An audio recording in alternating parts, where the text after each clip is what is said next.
আজকে খিচুড়ি রান্না করব, তাই এই যে পেঁয়াজ, মরিচ, আদা, রসুন বাটা সহ এই যে এইটাতে রান্না করব। তেল গরম করতেছে, এই যে শিম, আলু,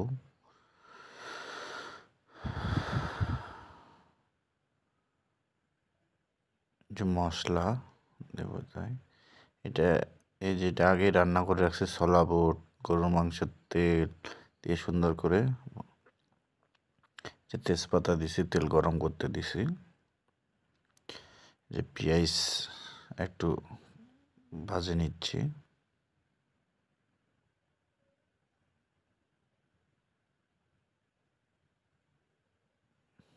তারপরে এই যে মশলা দিচ্ছি, মশলাগুলো দিয়ে দিলাম।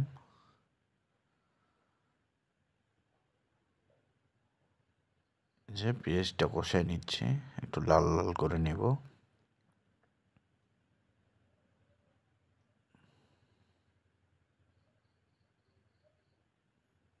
যে রসুন দিচ্ছি হালকা আপাতত কষানোর জন্য, আদা বাটা হালকা করে দিলাম, এটা কষাই নেব একটু।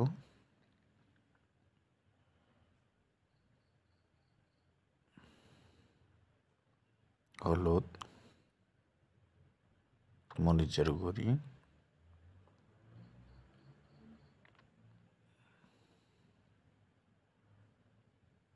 যে একবারে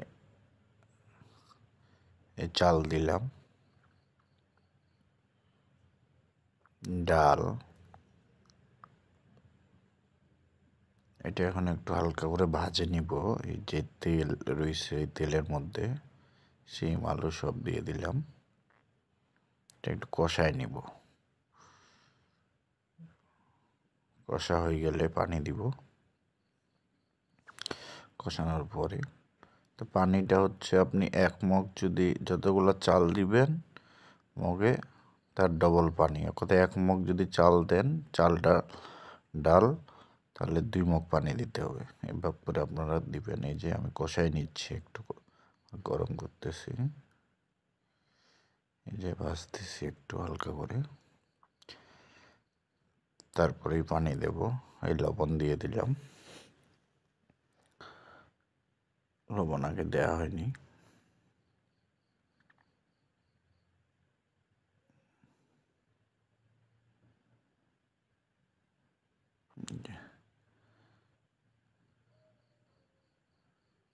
পানি দিচ্ছি, পানিটা আপনারা পরিমাণ মতো দিয়ে দিবেন। কোথায় এক মগে চালে 2 মগ পানি। এই যে খিচুড়িটা কেমন, এভাবে আপনারা নিজে নিজে চেষ্টা করে রান্না করতে পারেন, আমিও করছি।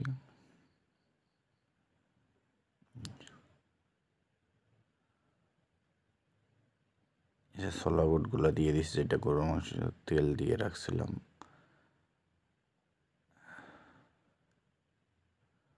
আপনারা যে কোনো দিতে পারেন। এভাবে খুব ভালো লাগে, তাই আমি যে এই পানিটা শেষ হয়ে গেলে খিচুড়ি প্রায় হওয়ার পথে,